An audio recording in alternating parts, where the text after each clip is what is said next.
Ya. Bueno, amigos, pues bienvenidos un día más al canal Polymatic. En esta ocasión, como podéis ver, quería hacer un vídeo un poco distinto también para aportar un poco más de variedad al canal. Y esta vez he invitado a Andrés Vadillo, un participante bastante habitual, asiduo de los grupos que tengo en Telegram. De los directos también participa muchas veces. No sé si quieres que diga tu nick en los directos porque a lo mejor quieres mantener el anonimato. Sí, es mejor, el anonimato es más conveniente, siempre Vale. sí. Entonces guardaremos el anonimato a ese respecto. Y bueno, lo he invitado porque me parece una persona muy interesante, creo que tiene muchas cosas que aportar. Y bueno, para hacer así una presentación, es colombiano, es profesor de filosofía en la Universidad de Bogotá, ¿puede ser? No propiamente en una universidad, pero sí soy profesor de filosofía. Ah, vale, vale, perdón. Vale. Sí. También es dibujante, un gran dibujante de caricaturas muy interesantes que seguramente nos va a mostrar a lo largo de la conversación. Por cierto, también quiero decir que el formato va a ser pues, una conversación, digamos, pero un poco más centrada en Andrés. Y también es poeta. Me ha enseñado algunos de sus poemarios. Muestra una gran sensibilidad, la verdad. Muy, muy original el del ajedrez que me enseñaste el otro día. Sí, sí. Y bueno, pues te doy la palabra si quieres hacer una presentación propia, un poco tu currículum y demás. Y bueno, ya podemos ir entrando en cuestiones más artísticas, filosóficas y demás. Adelante. Sí, efectivamente, soy autor de varios poemarios, también de un ensayo sobre Heidegger. Sé que Ujú. a Lucas le hace un poco de ruido, como dicen los argentinos, ese autor, un poco nazi, digamos. También soy autor de una serie de caricaturas de poetas que han sido expuestas tanto a nivel individual como a nivel grupal. La primera vez que los puse fue una muestra individual en mi país.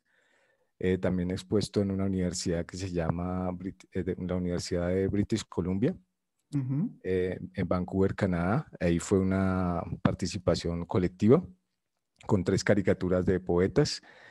Y pues la idea es que vayamos abordando estos distintos autores, Ujú. también hablar de por qué ese interés por la poesía y qué relación tendría con la caricatura y con la filosofía, ¿sí? Muy Porque a interesante. algunas personas les parece extraño y un poco la cuestión de no saber definir, no poder definir a una persona, como que preferiríamos encasillar a los demás como una forma de tener un control sobre, cierto control sobre la realidad. Entonces, cuando me ha pasado, y esto no lo digo pues que con vanidad, sino también con un poco de dolor. Y es que muchas personas me dicen, pero finalmente usted a qué se dedica, es profesor de filosofía, es caricaturista, ¿o qué? Pero algunos me lo dicen incluso con indignación. Entonces yo pensé, no, tengo que estar en el canal de Polymatic porque pues es el lugar para el que nací, porque un polímata es alguien que se dedica a muchas cosas. Ahora, que lo haga bien es otro Bueno, asunto, pero por lo menos estamos en varios ámbitos. No sé uno lo si intenta. por lo menos lo intentamos, ¿sí? Uno lo intenta. Hablando de polímatas, Lucas, ¿en qué momento se le ocurre el nombre del canal? ¿Por Ah, qué, por qué ese nombre? ¿Por qué? bueno, porque desde el principio yo quería que el canal tuviese una variedad de temas, que no estuviese especializado en ningún tema. Y dije, bueno, pues vamos a tomar la palabra polímata, que siempre me ha gustado. No sé, me llama mucha atención esa palabra, su sonoridad también, ¿no? Supongo que tú como poeta entiendes este tipo de sensibilidades, ¿no? Y no sé, me gusta mucho la palabra y dije, bueno, vamos a modificarla un poco para darle mi toque. Y nada, y de ahí salió Polymatic, aunque la gente me encasilla en el tema de la superdotación y no me Claro. dejan salir de ahí. Muy, muy en consonancia con lo que decías antes, ¿no? De esta violencia social de De encasillarte encasillar, siempre, de etiquetar. meterte. Es como que hemos llegado, Andrés, a la muerte del hombre del Renacimiento, ¿no? Hemos llegado a la muerte del hombre del Renacimiento y no sé, hemos entrado en una etapa de hiperespecialización, ¿no? ¿Qué opinas de esto? Sí, el famoso hombre unidimensional. Ahí está, exactamente. pero de Marcuse, si no estoy mal, es el autor de Marcuse. ese libro. Sí, El sí. asunto es que, pero antes del Renacimiento ya existía ese polímata.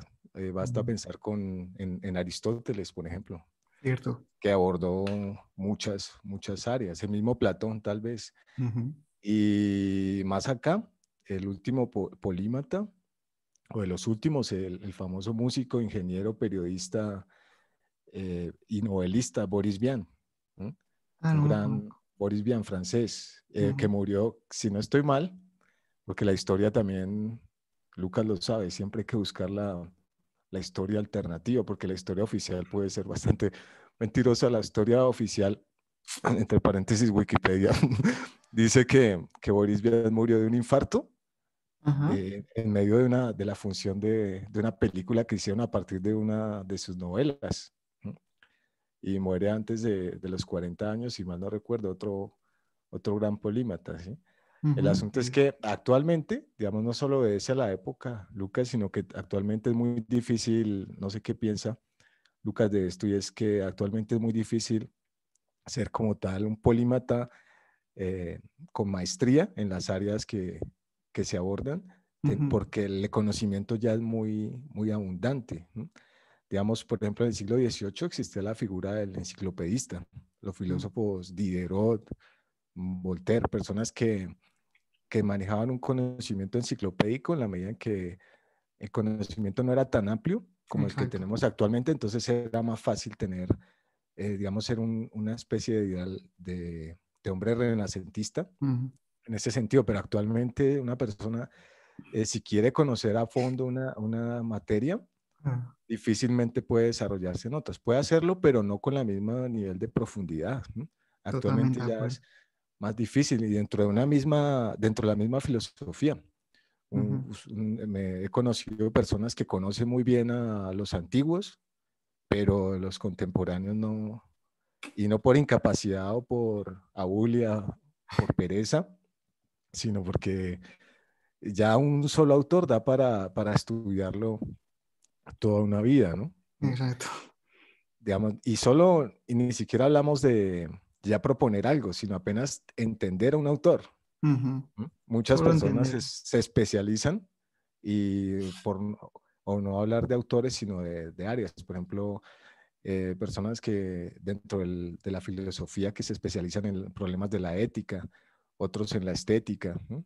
Dentro de Ujú. las universidades se ve mucho que hay docentes que manejan solo el ámbito de la filosofía medieval, otros la contemporánea y incluso, incluso entre, llevándolo a un nivel más bajo, hay cotilleos, hay rencillas. ¿Mm? Ahí viene el kantiano, hagamos silencio, ¿sí? Como una especie ¿Sí, en serio? de rivalidades, por lo menos lo he notado yo, pues estoy caricaturizando un Ahí poco, viene el kantiano. es parte de mi naturaleza de caricaturista, Ujú. distorsionar un poco la realidad, pero sí se ven esas rivalidades también, no solo dentro, no hablemos de edades, sino dentro de una misma época de la filosofía. Por ejemplo, y he notado esto, Lucas, no sé si ha notado, por ejemplo, los que están más en la línea de Heidegger, Schopenhauer, más los filósofos irracionales, Ujú. tienden a tener cierta reserva frente a los kantianos. ¿No? Entonces, silencios incómodos en las reuniones de los profesores universitarios, cartas con anónimos, amenazas de muerte. El asunto es que por momentos a los kantianos, esto hay que anotarlo. No sé si algún kantiano me vaya a escuchar, pero he notado que de las personas menos morales suelen ser los kantianos. Uh, Ahí hay una contradicción fuerte, extraña, ¿no? ¿no? Bueno, la verdad, solo conocía a una persona así, pero estoy distorsionando una vez más la cuestión. El asunto es que sí, es muy difícil actualmente, casi que la época nos obliga a especializarnos, ¿no? Ujú. Y dentro de una misma área. Dentro de la Totalmente. física hay ramas y una persona que conoce una rama de la física perfectamente y tiene y es legítimo que no conozca las otras porque ya el conocimiento es tan amplio. Es demasiado. Ese ideal renacentista me parece que ya es caduco, ¿no? Ni Mm. siquiera si no estamos obligados en cierto modo a la especialización. ¿Mm? Y de hecho, Totalmente. hablando ya de lo que es la psicología, estaba escuchando el otro día un video de Daniel Patton, Ujú, el youtuber que aborda el tema de la superdotación. ujú. A mí que no Sí, me lo gusta conozco. poner etiquetas, le estoy poniendo una etiqueta. Y decía que definía al superdotado como una persona que tiene un nivel alto en distintas áreas, pero eso implicaría que, a diferencia del talento, no destacara concretamente en una de una forma muy notable, ¿sí? Digamos Ujú. que tiene tanta habilidad o tanta capacidad en tan diversas áreas que el mismo interés lo lleva a dispersarse y a no tener el enfoque que tendrá un talentoso, por ejemplo, ¿sí? En un Exacto. área. Entonces, digamos que hablando de la cuestión de lo difícil que sería especializarse, y la pregunta me parece muy pertinente, Lucas, pero sí, la respuesta, ya para no dar tantos rodeos, sería que actualmente estamos condenados a la especialización. Totalmente, sí. Difícil. Y es que es como dices, ¿no? O sea, el conocimiento ya es tan vasto en todas las áreas que ya uno ya no puede aspirar a ese espíritu enciclopedista, ¿no? O Que enciclopédico, decías. sí. Sí, sí. Ya no se puede ser un hombre de todos los conocimientos o de cultura en general y ser un experto en todas las áreas. Eso es prácticamente imposible, ¿no? O sea, Ujú. como bien dices, o sea, una sola disciplina, conocerla en su totalidad, es una cosa prácticamente imposible, ¿no? Y también me llama mucha atención esta actitud que planteas ante el mundo de distorsionar la realidad, ¿no? Me parece muy interesante, muy artístico. Em, ¿Esto de dónde te viene, digamos? ¿Es una cosa de la infancia, ya que siempre has buscado una manera como de modificar la realidad? ¿Qué relación crees que eso tiene con la verdad, con la mentira? Si es que crees en la verdad y en la mentira. Desarróllame esto si eres tan amable de Claro. esta cuestión que me interesa? Digamos que hablando de ese tema tan pesado como es la verdad, que es todo un tema en filosofía, Mm, pues últimamente he estado reflexionando sobre eso ujú, y creo que, y hablando incluso con los estudiantes eh, en el área de filosofía, he pensado que la verdad como tal no existiría, ¿no? ujú, Como algo unívoco, absoluto, sino más bien hablaríamos de interpretaciones, ¿no? Y hay algunas interpretaciones las que tienen más prestigio, que son las científicas actualmente, ¿no? total. Estas interpretaciones pues tienen ese prestigio porque de alguna manera tienen un reflejo en las predicciones que puedan hacer sobre la realidad o interpretarla de tal manera que se pueda experimentar con ella, ¿no?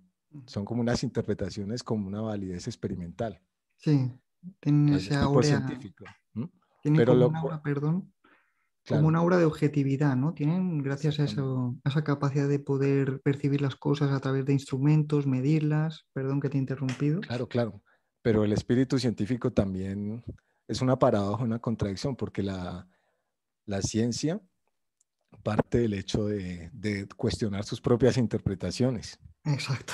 Entonces es curioso cómo, digamos, alguien que se propone o se postula como un defensor de la ciencia, a ultranza, incluso puede ser con fanatismo, llega a olvidar que el espíritu científico es cuestionar sus propias verdades y así avanzar, ¿no? Totalmente. A diferencia de otros ámbitos. Entonces, la verdad para mí sería más eh, una interpretación y una verdad de una época, pues simplemente es una interpretación con prestigio Exacto. por cualquier otro motivo. Pero así como nosotros vemos verdades prestigiosas o interpretaciones prestigiosas actualmente, esas interpretaciones perfectamente pueden ser cuestionadas en 50 años, en un siglo, dos, ¿no? Efectivamente. Entonces, hablando de eso, entonces todos de alguna manera, al interpretar, estamos distorsionando la realidad, ¿no? En la medida en que pues, la interpretación está más en nosotros que en la realidad misma. Ujú. En donde menos sería cierto eso, sería en el ámbito científico, porque ahí ya está el límite de la comprobación.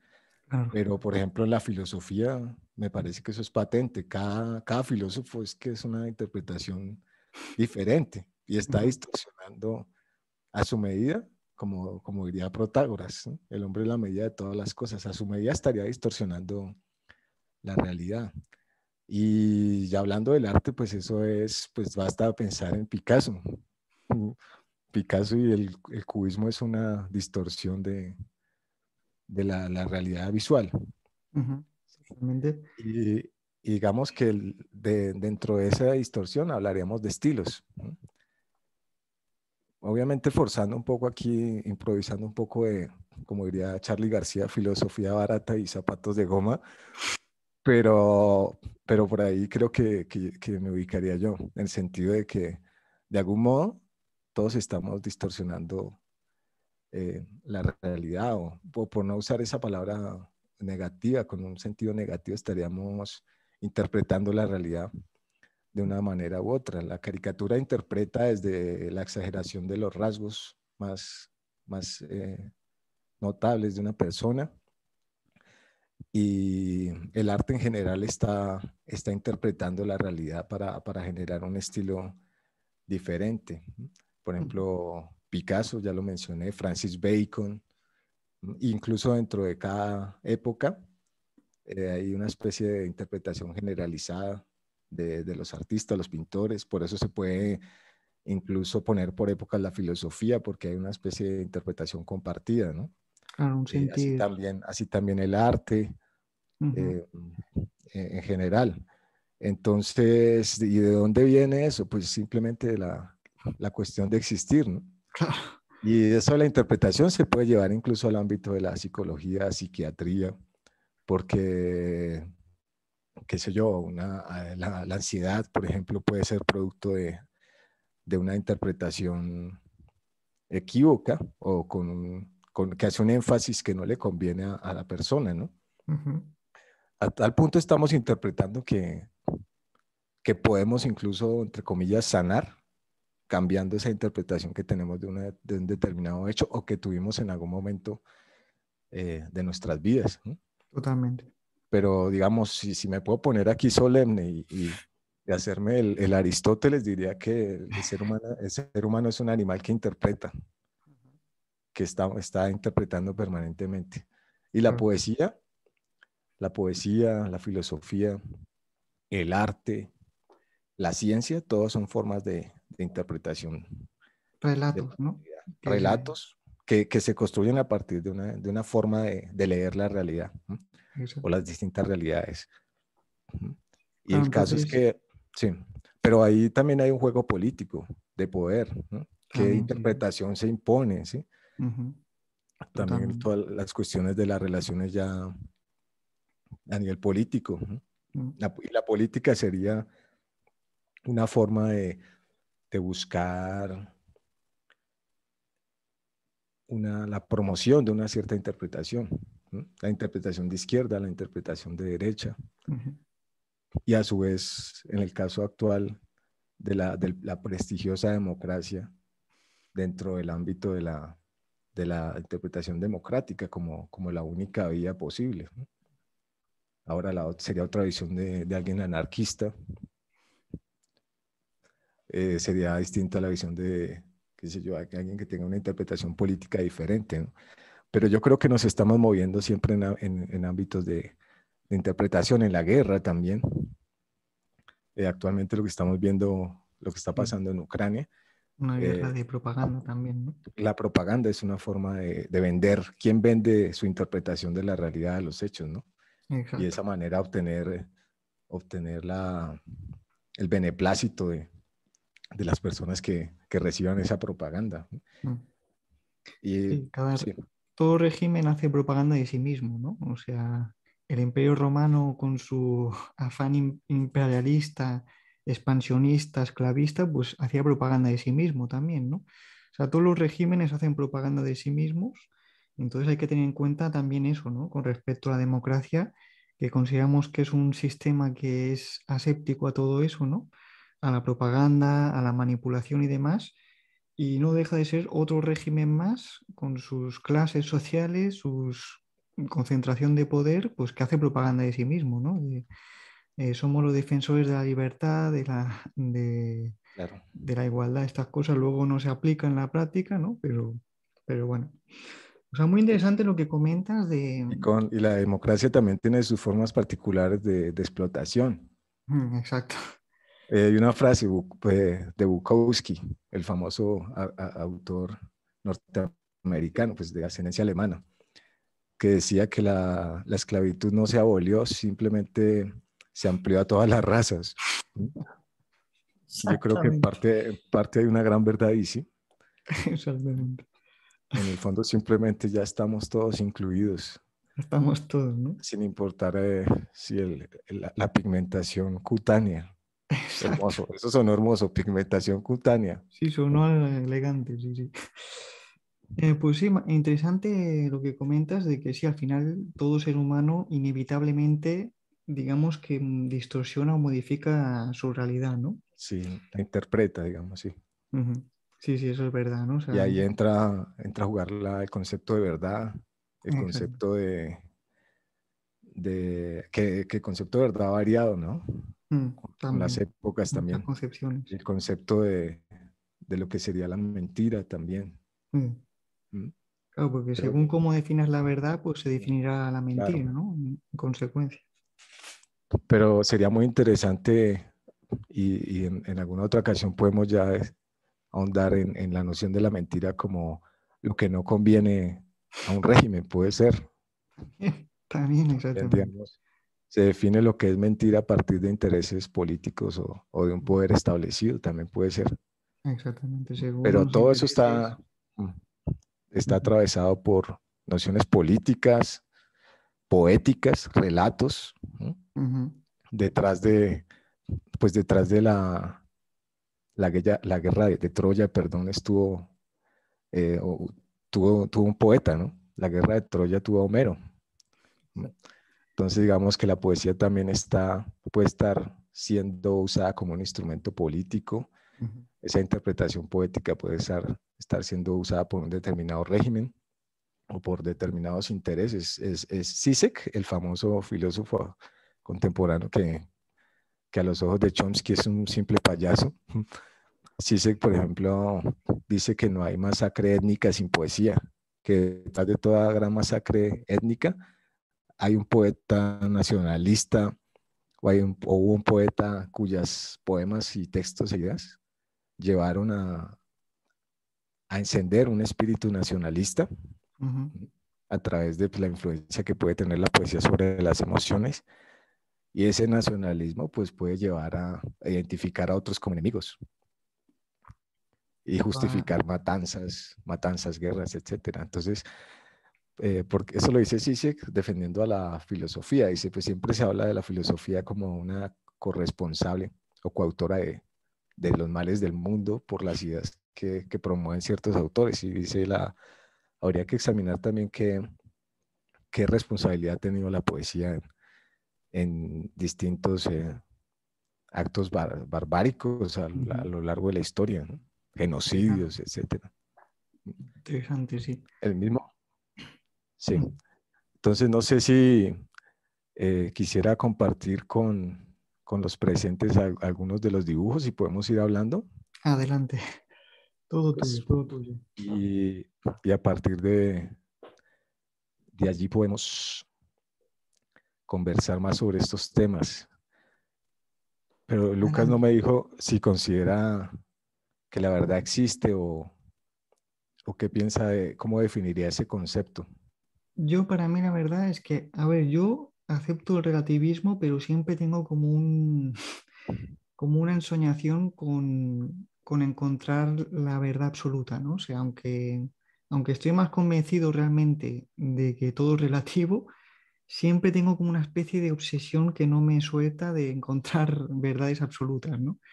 Entonces, no sé, para mí la verdad simplemente es la correspondencia entre una creencia y mi forma de ver la realidad, ¿no? O sea, de cómo expreso yo lingüísticamente una creencia y esa creencia, ¿no? O sea, yo tengo una concepción correspondista de la verdad que se llama, ¿no? Pues sería la correspondencia entre los enunciados y las creencias, simplemente.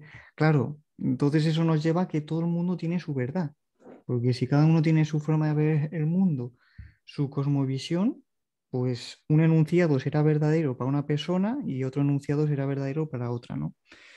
Pero bueno, sí que yo siempre intento encontrar los puntos comunes o intersubjetivos, por así decir, de la realidad, ¿no? Tengo como este afán, quizá iluso, de encontrar pues los fundamentos objetivos de la realidad, pero no sé si va a ser posible, la verdad. Pero Lucas considera que ese relativismo es peligroso en el ámbito de la ética. Muy O buena sea, pregunta. la sociedad debe establecer como ciertos límites, ciertos criterios absolutos de, por ejemplo, de bien y mal para que no se acaben justificando cualquier situación horrible o que vaya en Sí, contra de la humanidad. por ejemplo, eso creo que sería bueno, ¿no? Quizás el único ámbito en el que el absolutismo, por así decir, es positivo, ¿no? O sea, en el ámbito ético, establecer una serie de valores humanos que sean inamovibles e incuestionables, ¿no? O sea, que en ese ámbito yo creo que sí que tiene que haber al menos un núcleo fuerte, ¿no? Pero bueno, es que siempre está también este debate entre hasta qué punto yo me estoy dejando llevar por mis concepciones y prejuicios culturales y de una época y demás, o hasta qué punto estamos hablando de valores realmente atemporales o universales, ¿no? Entonces, bueno, siempre está esa tensión, ¿no? Entre, entre lo Claro. histórico y lo eterno, Entre, por decir. entre las ideas del mundo, las ideas platónicas o los Exacto, arquetipos platónicos y el devenir, ¿no? Y el exactamente. mundo sensible, sí, esa tensión. Y parece que seguirá existiendo porque Sí, ya eso es. desde Platón existía esa tensión entre lo Sí, que es el absoluto o la idea eterna, ¿sí? eso es. Lo atemporal, que entre Mm, otras cosas para Schopenhauer el lugar de lo atemporal es el arte, ujú, ¿no? Concreto la música, que sería capaz de capturar la voluntad o la irracionalidad de los instintos, exacto. pues, Sí, una idea muy curiosa la de que Schopenhauer. siempre, que siempre estaría, digamos, que al escuchar música estamos escuchando realmente la eternidad. Ujú. Hermosa frase, entonces ahora voy a seguir, pero, pero la cuestión de eso de que deben existir absolutos a nivel moral, como el bien y el mal, me hace acordar de Borges, el escritor argentino, el tan mentado Ujú. Borges. En una entrevista hace poco lo escuché y decía que esa frase de más allá del bien y del mal era una cuestión de canallas, y refiriéndose a Nietzsche, ¿no? Indirectamente. Ah, vale, sí, digo. Pero decía, no, eso de más allá del bien y del mal es una frase de canallas, tiene que haber un absoluto a nivel moral, tenemos que entendernos en base a ciertas nociones eh, fundamentales, ¿no? Mm. De lo bueno y lo malo, porque de lo contrario estaríamos ante una posible sociedad de canallas, de rufianes, ¿sí? Exactamente, exactamente. Entonces, y ahora que hablo de Borges, pero por algún motivo, creo que pueden ser espías. ¿Qué pasó? Está inhabilitada la opción para mí de compartir. A ver, Entonces, a ver si, ups, todas estas cosas técnicas, a ver si...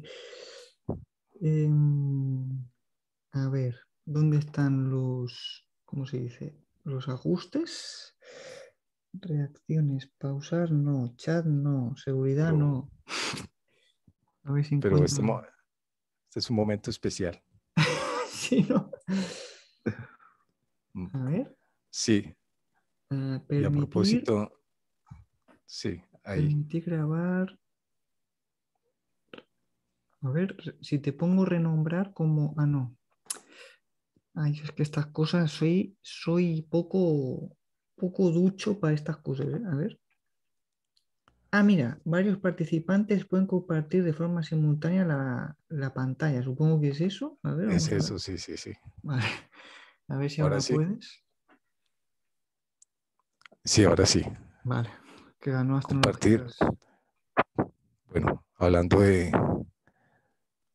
no sé si se ve bien ahí, Sí, sí, sí, perfecto. pero necesito mover esto, sacarlo acá, aquí, listo. Se ven ahí las imágenes, ¿no? Ahí, sí, sí, sí. Sí, perfecto. Entonces, estas son algunas de las caricaturas. Aquí están expuestas en la universidad, que es pues aquí expuse tres. Ujú, Están Benedetti, autor, poeta uruguayo. ujú, Es muy, tal vez de los más conocidos, eh, más populares. Sin embargo, a mí pues como poeta no me interesa tanto, salvo en un poemario que escribió sobre la vida de un asalariado que se llama Poemas de la Oficina. ujú.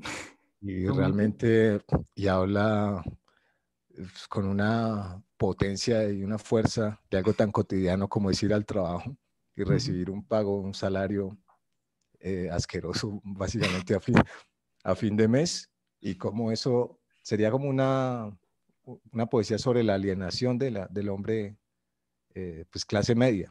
ujú. De Interesante. hecho, de hecho, Benedetti dice que su popularidad a nivel mundial se debe a que la clase media existe básicamente en todas partes y es bastante numerosa y mucha gente se siente identificada con esa poesía. Y en concreto ese poemario fue el que lo llevó pues a la gran fama, ¿Ah, sí? que es porque antes él había publicado hasta los 35 años, si no estoy mal, publicó muchos poemarios, pero ninguno había tenido acogida. Ujú, Y cuando publicó este libro, realmente pues mucha gente se identificó con su manera de ver la cotidianidad de un burócrata, ¿no? interesante. Y es lo que hablábamos, es una interpretación, lograr una interpretación exaltada de algo tan cotidiano como la vida de un burócrata, que desde Kafka sabemos que es tal vez de lo más infernal que existe, Eso iba a decir, pero Kafka. llevarlo al nivel de la lírica, porque en el nivel de prosa, Lucas que es novelista lo sabe, pues digamos que la prosa está más cercana a esa cotidianidad. Ujú, Se supone que la lírica o la poesía habla más del ideal, ¿no? ujú. Totalmente. O, entonces, digamos, de todas maneras es bastante loable lo que hizo Benedetti, convertir la vida de un burócrata, la existencia gris de un burócrata en poesía, Ujú. es algo bastante meritorio. Aquí está Neruda. Sí, es muy meritorio porque sacar poesía de una vida tan anodina, ¿no? Claro, Es difícil, claro, ¿no? claro. Y una poesía potente, sobre todo ese libro, Poemas de la Oficina, aunque él es más conocido por la poesía amorosa, romántica.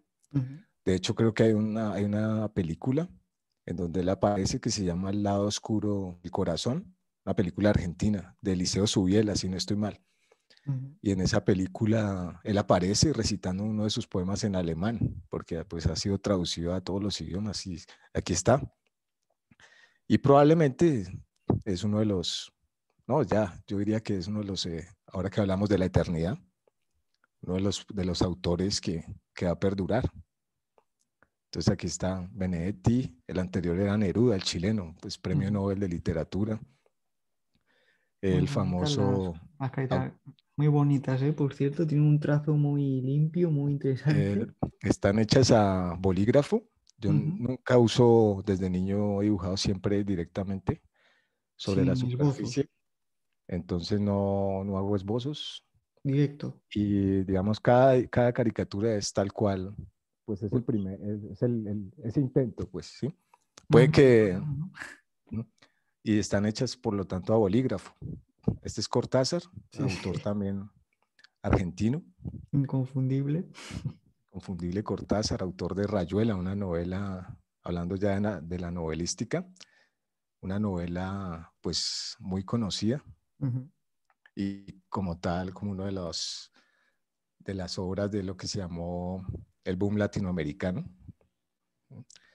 Aquí, pues, aquí voy a hablar del que más me apasiona, que es César Vallejo, el poeta peruano, que pues tuvo una vida, no tuvo el reconocimiento que mereció en vida. Murió en París. Él tiene un poema que se llama Piedra negra sobre piedra blanca, en donde dice: me moriré en París con aguacero, tal vez un jueves como es hoy. Jueves será porque hoy jueves en que proso estos versos, los húmeros, los huesos húmeros se refiere, los húmeros me he puesto a la mala y jamás como hoy me he vuelto a ver con todo mi camino a verme solo, ¿sí? Y él pues dijo que iba a morir un jueves en París, pero terminó muriendo, fue un viernes. Eh, y murió pues en París, eso sí acertó. No sé si había aguacero, pero pues el poema dice que sí. Y es de los autores para mí más experimentales a nivel de lenguaje. Pues no para mí, para cualquier persona que más o menos conozca la obra de él y la pueda comparar con la de otros, pues se va a dar cuenta que fue de los primeros vanguardistas de la poesía, o por lo menos vanguardistas del siglo XX, de la poesía latinoamericana y en español en general, ¿no? Ujú. Y tiene pues, unos versos que propiamente son interpretaciones de la existencia humana, pero que no son, lo curioso es que no transmite como tal un sentido único. Yo creo que eso a Lucas lo desquiciaría un poco, porque porque el sentido no es único absoluto, sino es tan ambiguo, pero lo que sí podría ser único es la tensión o cierta atmósfera que logra comunicar a través de su poesía. Por Claro. ejemplo, tiene un verso que incluso se inventaba palabras, usaba neologismos y decía, hay un poema de él que se llama Espergesia, de los más conocidos, que empieza diciendo, yo nací un día que Dios estuvo enfermo, ¿no? Muy duro, Que ¿eh? es fuerte, Es fuerte, es pero fuerte. uno siente como su postura ante la vida, ante su propia vida, ¿sí? Ujú. Pero tampoco podría decir con claridad, esto quiere decir esto, sí, pero sí Claro. siente Ese es el cierta, encanto del arte, ¿no? O sea, claro, lanzar pues formas y figuras que te permitan interpretaciones muy múltiples, muy variadas, múltiples, ¿no? claro, que permitan juego, como diría Lucas, ¿no? Exacto. Pero para mí es de los poetas más brillantes que ha habido. Ujú. Y estuvo en la cárcel, ¿no? Pues lo acusaron de haber iniciado un incendio. Él realmente no tenía ninguna responsabilidad, termina preso y en la cárcel empieza a escribir su libro más revolucionario en Ujú. términos artísticos, que es Trilce, Mm. que esa es una palabra que él se inventa. Algunos dicen que es la conjunción entre la palabra triste y dulce. Trilce. Trilce. Curioso. Él empieza, o bueno, desarrolla esos textos en la cárcel. Y para mí es pues, de los más interesantes y que me han generado un vínculo más íntimo, que al leerlo he sentido como mayor complicidad, Ujú. ha sido este peruano César Vallejo. Un poeta Eh, maldito, ¿no? sí podría ser considerado pues un maldito. Ese término de poetas malditos lo acuñó el poeta francés Verlaine o Verlaine, Paul Verlaine, Ujú. que fue amante de Arthur Rimbaud, Ah, que sí. incluso hay una película, creo que se llama Eclipse, Eclipse Total Eclipse, algo así, Eclipse Total, que es con Leonardo DiCaprio, Ujú. antes de Titanic, y, y ahí interpreta a Arthur Rimbaud Ah, qué interesante. y narra la historia, pues, entre ellos dos fueron amantes a pesar de que Verlaine estaba casado y tenía incluso un niño. Y pues ellos tuvieron una vida que dentro de lo que se podría llamar una existencia maldita. Y el que acuña ese término fue el mismo Verlaine y mete allá Ah, a Rimbaud. Rimbaud, entra él y a Mallarmé y a otros autores pues, que tuvieron vidas trágicas. Entonces se podría decir que César Vallejo podría ser una de esas personas. Sí, porque Este es Rimbaud otro, murió muy joven, ¿no? Perdón. sí, hacia los 36 años de un cáncer. Rimbaud es uno de los casos más, pues que más reflexión generan en el ámbito de los autores, porque con 19 años ya sí había escrito sus obras maestras. Eso es Sí, difícil, ¿eh? entonces pues uno lee eso y siente como ganas de quitarse la vida, de a pesar de haber pasado la treintena, seguir intentándolo. Sí, ¿no? Eso Pero, es fascinante. pero Rimbaud escribió sus obras maestras a los 19 años y de pronto se retiró. Y creo que incluso está registrado en anotaciones. Dijo, esto no tiene sentido, la poesía no tiene sentido, el arte no tiene sentido, y se fue a la África. Termina enlistándose en un ejército en Europa, el holandés tal vez, y después termina en África traficando armas. ¿Qué? Sí, traficando armas, y allá muere no, muere en París debido a un cáncer óseo, concretamente en una rodilla, que contrajo, desarrolló en África, y él termina muriendo en Francia. A los 36 años, sí. Pero a los Curioso. 19 ya había escrito sus obras Una temporada en el infierno, El barco ebrio, Iluminaciones. Y la obra como tal sí tuvo acogida. En su momento la publica. Creo que incluso Víctor Hugo, el autor de Los Miserables, llegó a, A coincidir. afirmar que Rimbaud era pues, un gran poeta. Obviamente Verlaine, porque él se conoce porque Rimbaud empieza a enviarle los poemas y cartas a Paul Verlaine, y él decide acogerlo.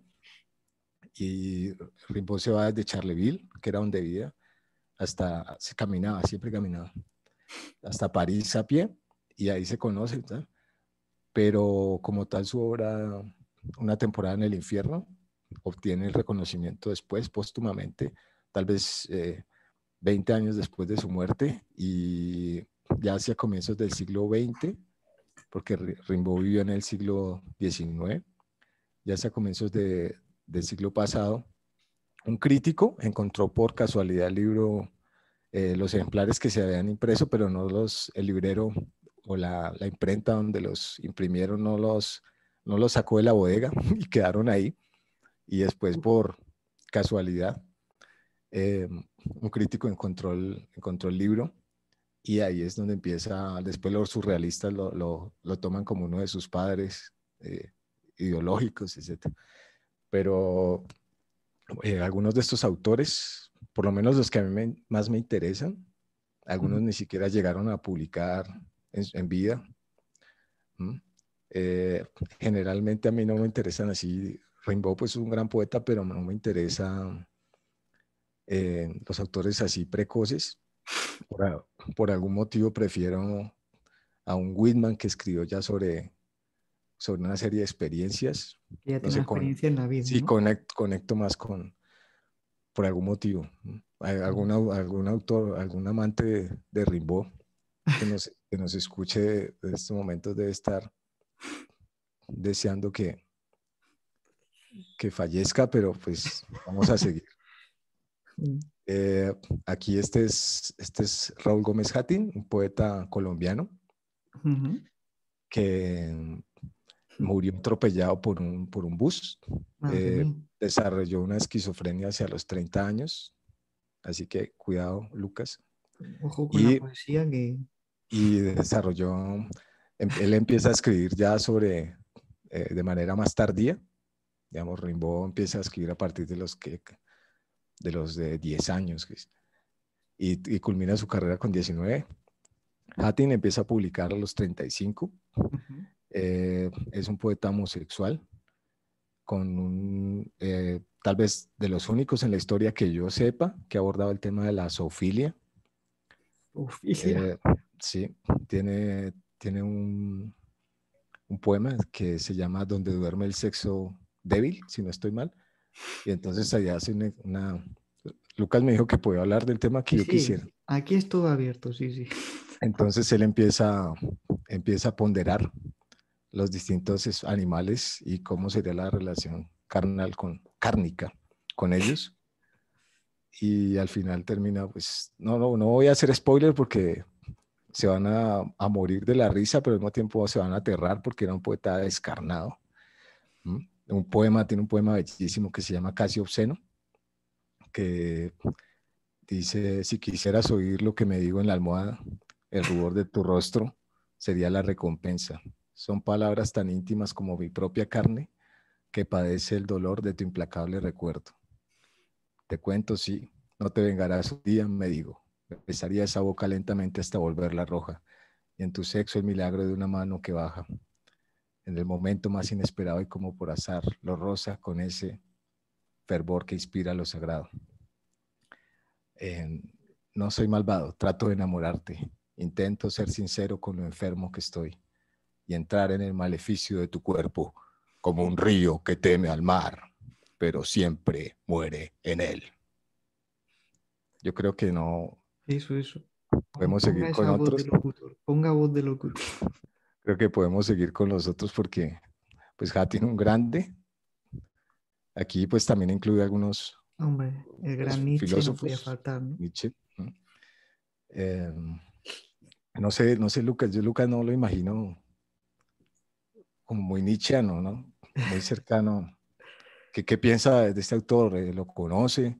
Sí, la ¿Qué ha verdad es que leído? sí, me gusta bastante. Tengo una relación un poco de amor-odio con Nietzsche. Es un filósofo que me cautivó contra mi voluntad, ¿sabes lo que quiero decir?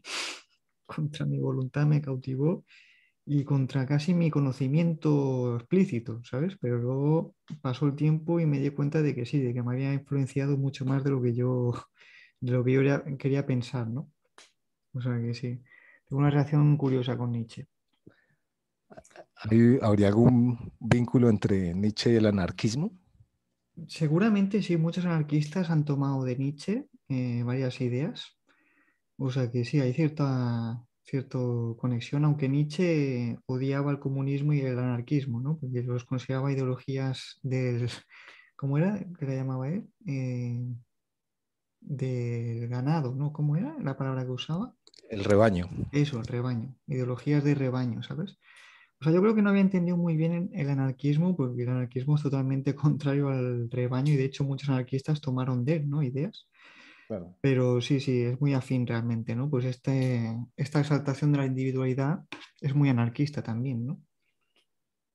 Y que Nietzsche tiene, se dice incluso que tomó muchas ideas de Stirner, Exacto, otro, exacto. otro teórico del Ujú. individuo, pues. También muy profunda su impronta en mí, la de Stirner, porque claro, ya rompe con todo, Stirner, incluso con la moral, con todo, ¿no? Entonces, a veces te planteas, ¿puedo ser libre si sigo leyes morales?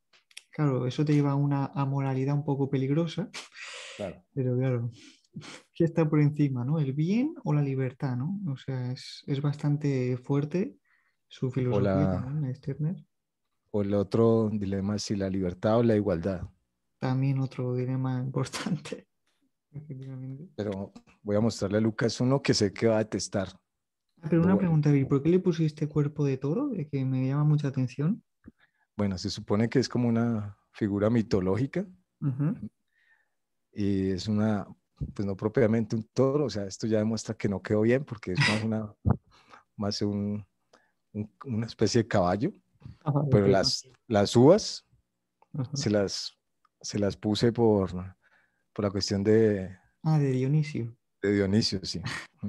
Se supone que, pues alguien lo interpretó, perdón, mejor que yo, dijo: "No, el caballo es la voluntad Ujú, y las uvas son lo, pues lo dionisiaco, ¿no?". ujú. Incluso es una interpretación, un doctor en filosofía, ojo, dijo: "Esto les voy a aclarar a todos aquí qué quiere decir", lo explico, dijo. Incluso, incluso me dijo: "Se lo voy a aclarar a usted. Aquí está, Con humildad, ¿no? aquí está lo apolíneo y lo dionisiaco". Hizo toda una disquisición. Pues en el momento que le dije no lo tuve tan presente, pero sí lo de las uvas y por la referencia a Dionisio. De hecho, era uno de los seudónimos que él usaba para firmar algunos de sus poemas, ¿no? Ujú. Bueno, sí, el caballo tiene su aspecto muy apolíneo, ¿no? Así muy, no sé cómo decirlo, pero casi ideal, ¿no? Un poco, Claro, claro. mm, la belleza ideal, formal, la cuestión exacto. formal, ¿no? Sí, Y sí. lo otro sería más lo dionisíaco, la embriaguez. Exacto. En alguna, esta caricatura o ilustración, esta cosa, la publiqué en algún momento en, en un grupo de Facebook, terminó compartido, y había unas personas musulmanas, empezaron a comentar en árabe, y yo con el poco árabe que sé no pude interpretar lo que decía, y empecé a traducir. El traductor de Facebook en ese momento no era tan bueno, no había metaverso, no. Básicamente estábamos en la edad de piedra, y empecé a leer y me di cuenta que me estaban arrojando unos insultos tremendos, Sí, y era porque consideraban que, pues según su creencia religiosa, nadie puede mezclar a un ser humano o volverlo una figura animal, porque es como ah, una especie de afrenta a la creación de Alá. mm, Pues eso curioso. fue lo que más o menos entendí. Pero No, pero está espectacular la... esa fue la visión. Y el que quiero compartir con Lucas, que sé que no le va a gustar mucho, es el famoso rumano Cioran. Ya me imaginaba. Que mencionan, ¿por qué Lucas? ¿Por qué no le gusta tanto Cioran? En Mm, algún vivo escuché que nunca se me va a olvidar Lucas, así como las frases de los grandes filósofos. hombre. Nunca se me va a olvidar que Lucas afirmó que, coño, si tienes una depresión, no la compartas. Efectivamente. Refiriéndose a Cioran. Pero entonces sí considera que la obra de Cioran es como una especie de prolongación de su depresión. Claro, es que hasta qué punto, perdón, un momento que pongo esto en silencio. Sí. Ya está. Claro, Y fui yo- yo el que envió ese mensaje era una amenaza por si hablaba mal de... de Cioran. Yo creo que si está dentro del ámbito artístico, pues ahí yo creo que tienes carta libre para expresar todo tipo de emociones, sentimientos, ¿no? Pero cuando ya...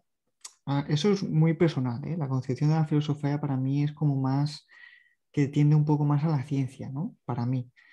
Y claro, pues que hagas una filosofía de la depresión, de lo oscuro y todo eso es como fomentar eso, ¿no? Como decir, esta es la realidad, ¿no? La realidad es triste, es, ¿no? Y no sé, no sé. Quizá también le achaca una responsabilidad que no tiene, ¿no? Porque al final un filósofo puede disertar de lo que quiera y si una persona se deja influenciar, pues es su responsabilidad, ¿no? Del lector, no tanto del autor, ¿no? Pero más que nada por eso, porque digo, puede llevar a que la gente, pues, no sé, refuerce su depresión si la tiene en ese momento, pero bueno, y realmente, quizá en ese momento está un poco exaltado cuando dije eso. Aunque ti- el mismo Nietzsche plantea una idea muy interesante, y es que ninguna filosofía es impersonal, que siempre tiene que ver con la vida del autor. Sí, total, en verdad, en realidad Así sí. parezca, así parezca objetiva. O, por ejemplo, incluso Nietzsche hace una interpretación de Kant y dice que en el fondo Kant era una especie de dictador moral, ¿no? Entonces establece como un perfil psicológico, ahora que está de moda hablar del narcisismo, y hace como una especie de análisis del narcisismo de Kant a Qué partir de curioso, a ¿en qué partir de la obra? hora, a partir de la hora que es bastante, que supuestamente es impersonal. No recuerdo concretamente el libro, pero sí recuerdo que era un libro de aforismos, no era el Zaratustra, obviamente. Ujú, Tal vez era, bueno, después reviso, ujú. pero sí recuerdo que lo expresa, que no hay, la frase era algo así, literalmente, no hay filosofía impersonal. Toda filosofía en el fondo es una proyección de la personalidad del autor, aunque no parezca, aunque no sea evidente. Aunque Incluso intente... Nietzsche hace unas interpretaciones de Platón a partir de la obra, diciendo que en el fondo es un poeta frustrado, Ujú. y que Curioso. por su frustración de hecho, Platón quemó él al comienzo escribió tragedias, ¿Ah, sí? ¿Eso no ¿m? sabía? Y las termina quemando y se dedica después a la filosofía. Mm. Entonces, Nietzsche aprovecha esos datos biográficos y la propia obra, por ejemplo, el hecho de que Platón de su República Ideal saca a los poetas a patadas para decir que en el fondo es un resentimiento. Entonces, Nietzsche, de hecho, para mí es de los grandes psicólogos que ha habido Sí, los grandes psicólogos realmente, un psicólogo de una profundidad tremenda sí, sobre sí, la condición humana. totalmente, ¿Mm? sí, sí. Acá hay una frase de, que puse en los comentarios en su momento, de Cioran, que dice: me aparté de la filosofía en el momento en que se hizo imposible descubrir en Kant ninguna debilidad humana, ningún acento de verdadera tristeza, ni en Kant ni en ninguno de los demás filósofos. Frente a la música, la mística, la poesía, la actividad filosófica proviene de una savia disminuida y de una profundidad sospechosa, que no guardan prestigios más que para los tímidos y los tibios. Y Uy, bueno, sigue. se puso duro, ¿eh? Pero dice, bueno, por otra parte, la filosofía, inquietud impersonal, que esto contradice lo que estábamos hablando. Refugio junto a ideas anémicas, es el recurso de los que esquivan la exuberancia corruptora de la vida. Se Poco más o repite. menos todos los filósofos han acabado bien. Es el argumento supremo contra la filosofía. El fin del mismo Sócrates no tiene nada de trágico. Es un malentendido, el fin de un pedagogo. Y si Nietzsche se hundió, fue como poeta y visionario. Espió sus éxtasis y no sus razonamientos. No se puede eludir la existencia con explicaciones. No se puede sino soportarla, amarla u odiarla, adorarla o temerla. En esa alternancia de felicidad y horror que expresa el ritmo mismo del ser, sus oscilaciones, sus disonancias, sus vehemencias amargas o alegres. Potentísimo, potentísimo. Sí, es que estos filósofos son más poetas casi que filósofos, ¿no? También. Bueno, para él no. Para él sería al revés, ¿no? O sea, él sería un auténtico filósofo por encarar la vida, la existencia, ¿no? En todas sus vertientes. Pero sí, muy interesante, ¿eh? Lo que dice, muy interesante, la verdad. Ese fragmento es de, si no estoy mal, de un libro de Sorián que se llama El Adiós a la filosofía, Ujú. pues que es una crítica a eso. Acá el Borges, vamos a ver ahora que hablamos de Borges, que, que fue pues, que dicen algunos que es el autor más importante del siglo XX, ¿no? Junto a Kafka, etc. Borges nunca escribió novelas, decían que aquí Lucas va a agregar el nombre de Borges en su Death Note, después del rumano Cioran. Borges decía que la novela le parecía un despilfarro de palabras, que era un prolongar lo que no es necesario prolongar, entonces Sí, muy escribió solo curioso. cuentos. Muy curioso eso. ¿Mm? Bueno, también habla Algo, de aunque algún presidente argentino dijo que le gustaban mucho las novelas de Borges. las Debe, novelas de Borges. Bueno, un presidente argentino. Debe ser porque tuve el privilegio de leerlas, pero que yo sepa, nadie nunca las las leyó porque comparta, ¿no? porque no las escribió. De hecho, a un presidente colombiano le preguntaron cuáles eran sus dos filósofos favoritos y dijo Ortega y Gasset.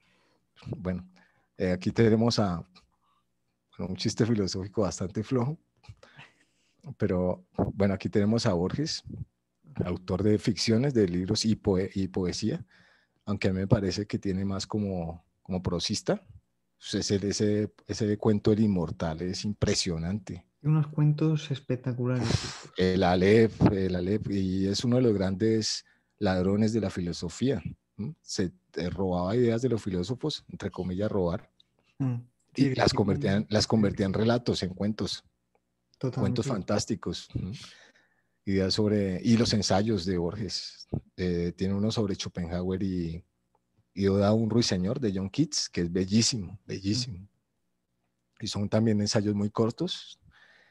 Y pues la particularidad física es que él perdió la vista ya en su juventud y pues directamente ya no podía leer. Mm. eh, y él obtiene el reconocimiento ya sobre los 80 años, pese a que publicó su libro Ficciones a los 40, sobre los 40. Él recibe el reconocimiento ya mundial 40 años después, ¿sí? Digamos que incluso mandaba sus relatos a las editoriales y se lo rechazaban por ser demasiado buenos, ¿no? Por ser Porque demasiado creía, bueno. demasiado buenos, porque creían que tenía tal nivel que pues esto no lo puede comprar sino, qué sé yo, Dios, el Espíritu Santo y, y el Hijo, porque directamente tenían un nivel altísimo, casi celestial, entonces lo rechazaban por ser demasiado bueno. Y pues recomendadísimos para quienes no hayan tenido el placer de leer a Borges. Pues se dice que es muy complejo y está como este temor de leerlo por su complejidad, pero en realidad es una prosa muy clara. Mm. Borges buscaba la claridad, sus cuentos, Es un poco barroca, pero, pero pero sí en el fondo sí hay unas ideas filosóficas sí. que sí requieren de ciertas lecturas previas. Por ejemplo, ese cuento de Deutsche Requiem, Requiem alemán, Ujú. donde toma las ideas de esto de más allá del bien y del mal, la transvaloración de los valores de Nietzsche, y lo convierte en un personaje que se mete a un campo de concentración para ver si es capaz de aplicar el estar por encima de la moral que propone Nietzsche y ser un superhombre él mismo dentro del campo de concentración, un alemán. Y justo llega un poeta muy conocido judío a ese campo de concentración, entonces el tipo se propone torturarlo de tal manera que demuestre que sí es posible el superhombre. Entonces toma las ideas de Nietzsche, en ese caso, y las convierte en un cuento bellísimo, bellísimo. Los teólogos, otro cuento impresionante. ¿Sí? Aquí está más, lo incluí más pues por un verso en concreto de un poema que se llama El amenazado, que es el que más me gusta, que termina diciendo, me duele una mujer en todo el cuerpo. Bella frase, Es- bella frase. Aquí Me tuve, duele. bueno, aquí está también, bueno, García Lorca. Aquí hay unas imágenes del lanzamiento de uno de los poemarios que más adelante, pues, podré leeré algún texto. Tampoco se trata, pues, pero sí quisiera mostrar algunos otros.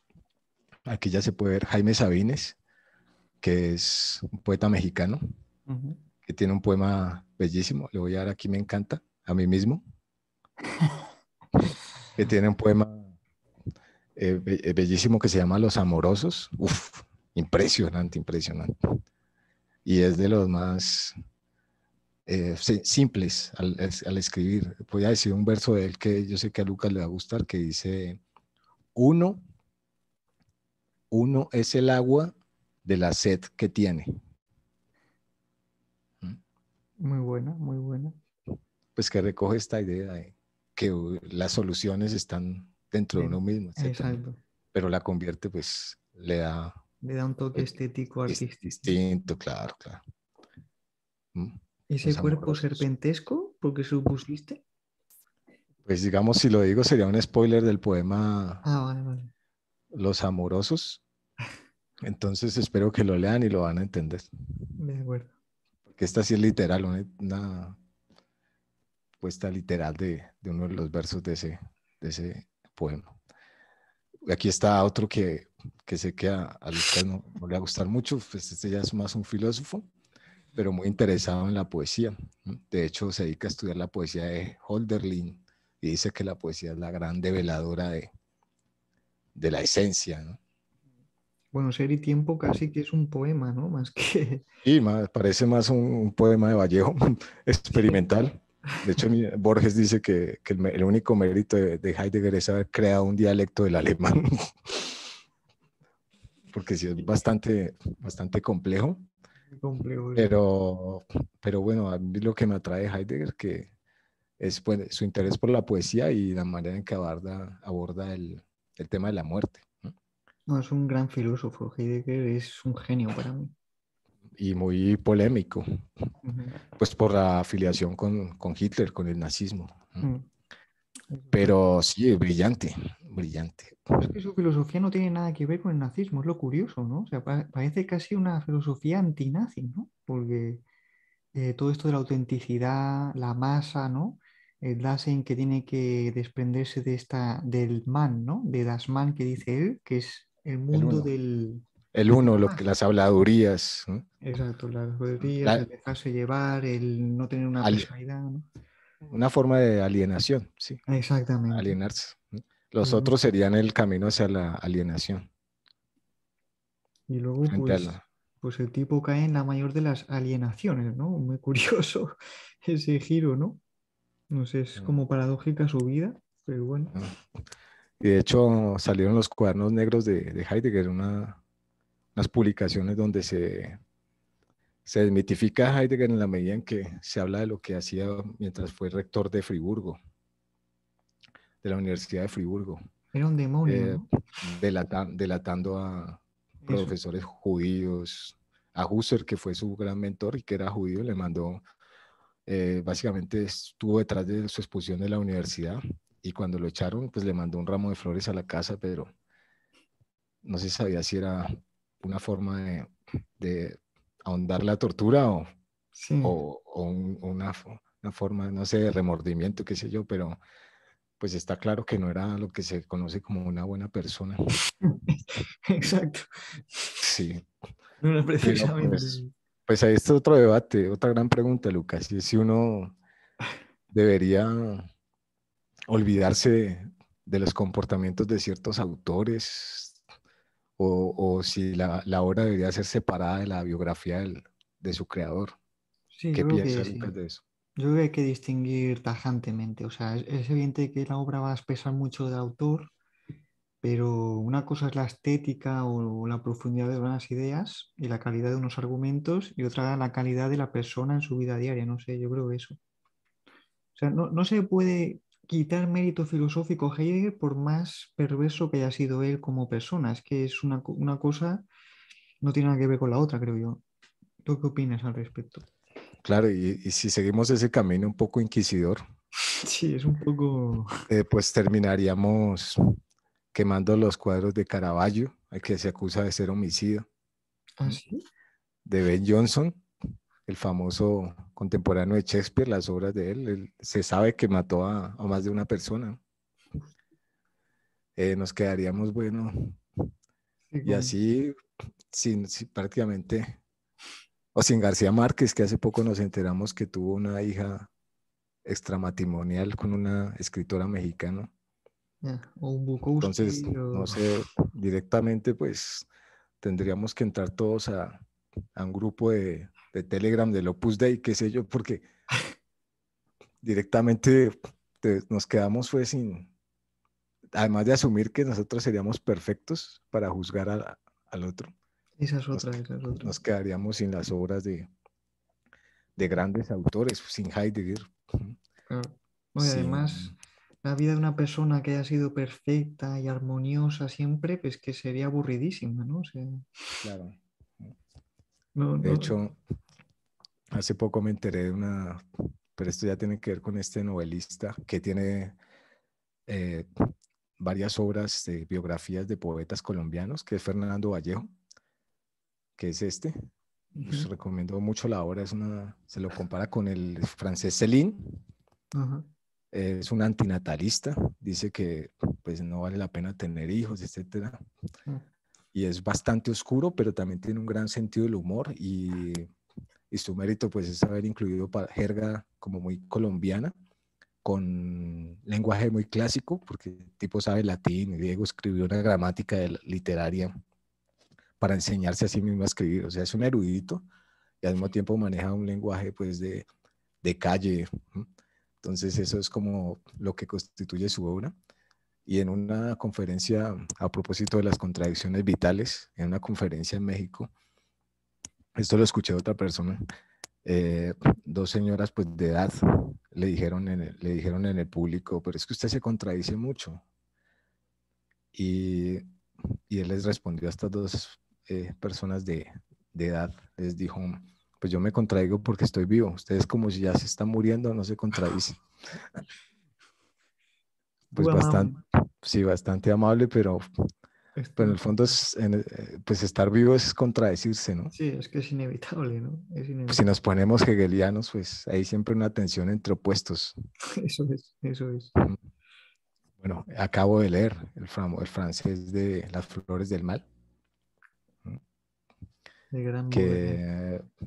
que autor hay un poema que se llama La Carroña, que es como sintetiza lo que sería un artista, porque le está haciendo una oda a, a un pedazo de muerte, ¿no? Algo que se está corrompiendo, o que es, sí, a un cadáver.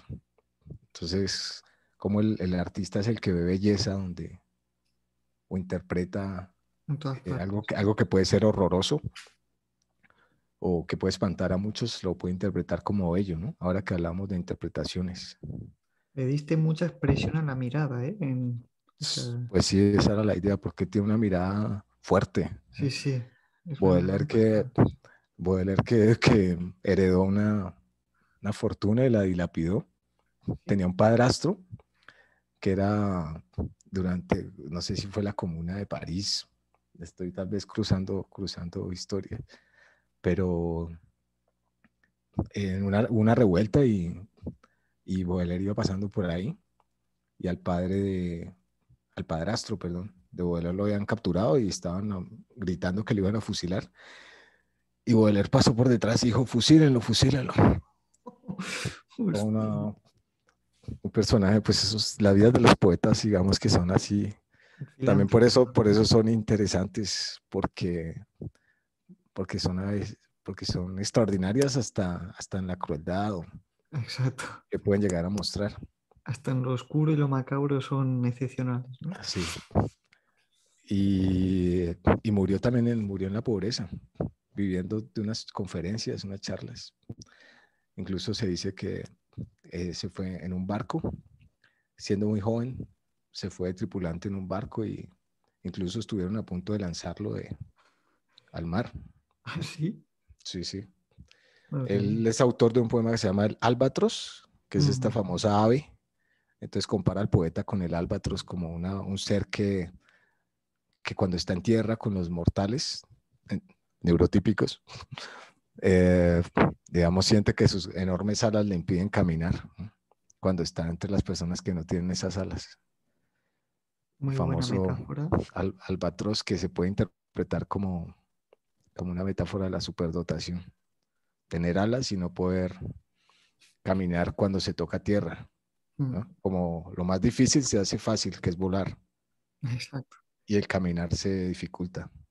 Totalmente de acuerdo. Que entre otras cosas, Bukowski tiene un poema que es sobre eso, la relación entre superdotado y neurotípico, que se llama Nosotros, no se llama El genio de la multitud, el genio de la multitud, The Genius of the Crowd, Ujú. que es, bueno, es impresionante, no quiero hacer spoilers. Un genio Bukowski.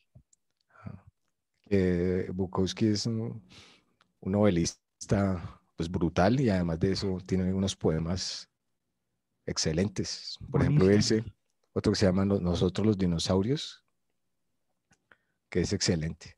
Sí, sí. Y eso es difícil, Y ¿eh? Como escritor ser brillante tanto como prosista, poeta como... como, claro, Es difícil. solo han hecho tal vez Octavio Paz, Mm, Bukowski, y que yo sepa que recuerden en estos momentos otros autores que hayan pues logrado así niveles muy altos o geniales en prosa y lírica, no. difícil, ¿eh? Pero, pero sí recuerdo por ejemplo, a Octavio Paz, que fue biógrafo, ensayista y además de eso, pues sobre todo poeta se lo reconoce. Ujú. Y Bukowski, que sí, aunque también tiene poemas bastante malos, a mi parecer, Bukowski. Mm, Pero pues tampoco, como el mismo Borges dice, nadie es un gran poeta todo el tiempo. claro. Ahí también está la opción legítima de fallar. Exacto. Este es Dylan Thomas, otro que es de Gales, británico. Él murió en Nueva York. Básicamente empezó a ser muy reconocido y lo invitaron, un crítico norteamericano lo invitó a Nueva York, a Estados Unidos como tal, a dar una serie de lecturas.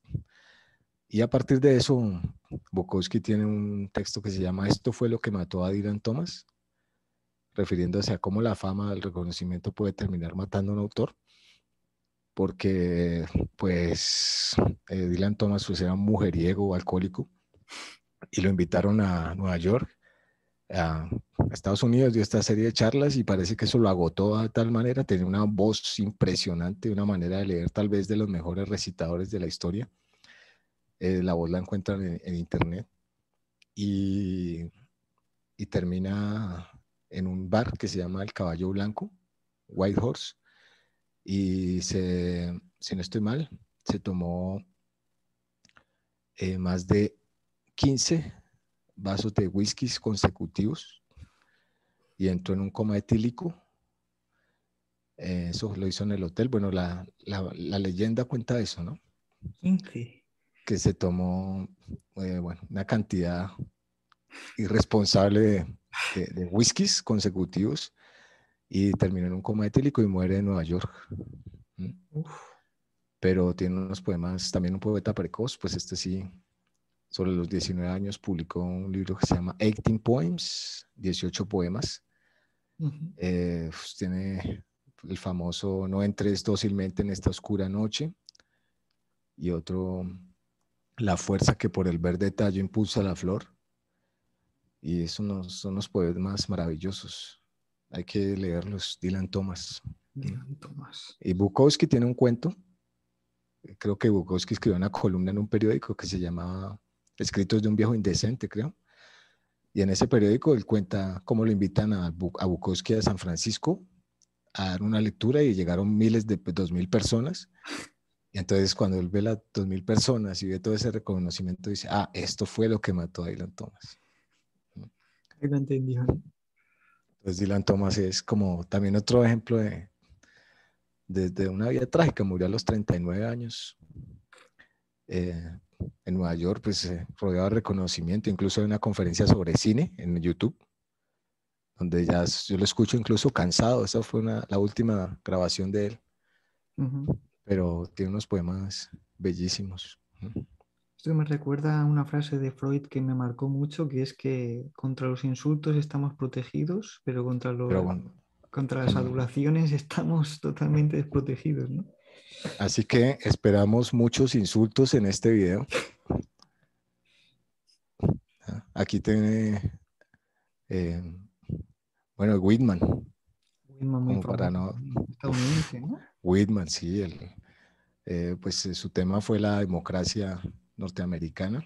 Él estuvo pues, en el origen mismo de esa democracia. Fue enfermero, fue profesor también, aunque no le gustaba mucho. Y pues el canto a mí mismo no hay palabras realmente para describir la belleza, la potencia del canto a mí mismo, del famoso libro Hojas de Hierba. Un gran vitalista, a diferencia de otros, pues autores, no tuvo una vida trágica, tuvo una vida muy interesante. Fue enfermero durante la Guerra de Secesión, ¿no? Y el gran amante de los seres humanos, un filántropo, ¿no? Sí. Me canto a mí mismo. Y de la naturaleza Y también, ¿no? sí, pero no hay palabras realmente para... Yo Lo lo tenía citan en en esta una, caricatura, ¿eh? lo citan en una película que se llama La Sociedad de los Poetas Muertos. Ah, sí, sí, ¿Mm? es cierto. Sí. Eh, y incluso creo que este señor Williams era el profesor, ¿no? Interpretaba al profesor, Robin Williams. Exacto. Y en el salón de la película está un retrato de Whitman. Y hay una escena incluso donde se lo mira y se refiere a él como el gran barbado, algo así. Pero Whitman es brutal, o sea, no. El crítico Harold Bloom dice que tiene un verso que no se había escrito desde Homero, el verso más homérico desde Homero, Hostia. que dice que la hierba es el pelo crecido de las tumbas. Ahí no hay Wow. más, sí. Y esta la caricatura las hace sin esbozos, Sí, señor, sí. directo. Directo. Joder, pues tienes un talento especial, o sea, creo que ya lo habíamos hablado, me dijiste que ya no dibujabas y Sí. sigue esa intención de... No, sí, mucho que no dibujo, pero las caricaturas sí, esa exposición de la Santo Tomás fue más reciente, entonces tengo una cierta cantidad de dibujos y Ujú. se pueden ir, se preservan, entonces se pueden seguir exponiendo, pero como tal, y yo no tengo acceso a esta cuenta desde el 2020 porque me hackearon en enero del 2020. Mm. Entonces la estoy viendo, pero desde otra cuenta alternativa, ¿sí? O sea, me estoy mirando con los ojos de otra persona, me siento como un poco en Perfect Blue, Exacto. eh, que Buena entre otras película, ¿eh? cosas estoy odiando a Lucas porque hizo esa recomendación, la vi y quedé perturbado.